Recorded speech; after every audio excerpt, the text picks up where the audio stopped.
বাংলাদেশের শত বছরের ইতিহাস ও ঐতিহ্য মৃৎ ও কুটির শিল্প বর্তমানে বিলুপ্তির পথে।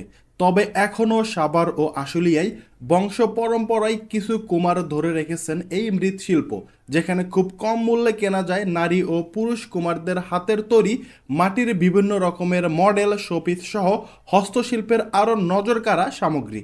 আমাদের আইটেম আছে মিনিমাম 2000 টাকা, 2000 পিসের উপরে আইটেম আছে। মদনদানি আছে, চ্যালেঞ্জার আছে, অলগেট আছে, হাতি, ঘোড়া, বাঘ, ভাল্লুক, মাটির bank, plate, cup, jug, mug. Savar কুটির শিল্প বাংলাদেশের ঐতিহ্যবাহী একটি শিল্প।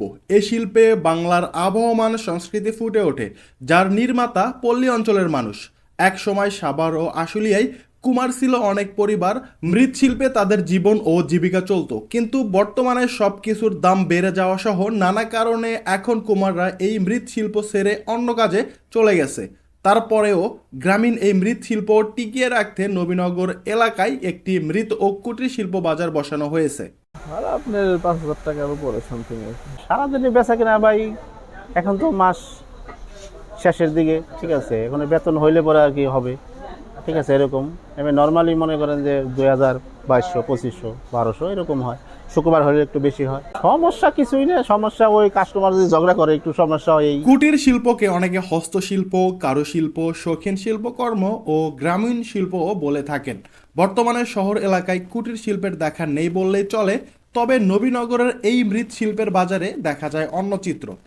এখানে আসতে পেরে আমাদের অনেক ভালো লেগেছে। আর এখানে তো নিত্য নতুন অনেক জিনিস পাওয়া যায়, আর সচরাচর অনেক জায়গাতে এরকম মাটির জিনিস আমরা দেখতেও পাই না বা কেনার মতো আগ্রহ থাকে না।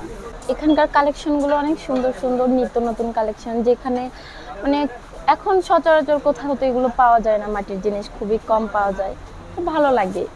সকাল থেকে রাত পর্যন্ত এই বাজারে বেচাকেনা হয়, ক্রেতাদের ভিড় সবসময় লেগেই থাকে। মাটির তৈরি এসব নানান রঙের জিনিস ক্রেতাগণ কিনে থাকেন নিজের প্রয়োজনে অথবা শখের বশে।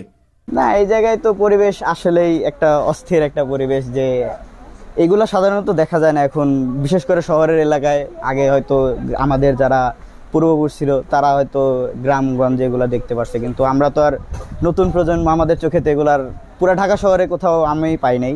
এটা মূলত একটা ফুলের টপের মতো আর কি, যে এই জায়গায় একটা ফুল রাখলে গেলে বাসায় দেখা গেছে যে সুন্দর লাগে বিষয়টা।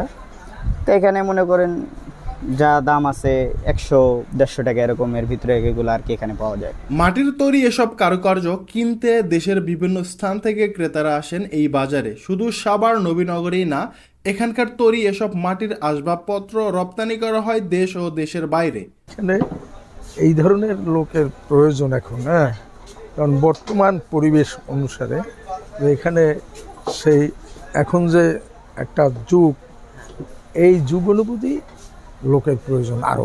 মাটির এসব পসরা তৈরিকারী কুমারদের সরকারিভাবে এই শিল্পের উপর গুরুত্ব দিলে তাদের এখানে দোকানের সংখ্যা আরও বাড়বে বলে দোকানিরা মনে করেন। রবিউল হাসান, নবীনগর, সাভার, ঢাকা।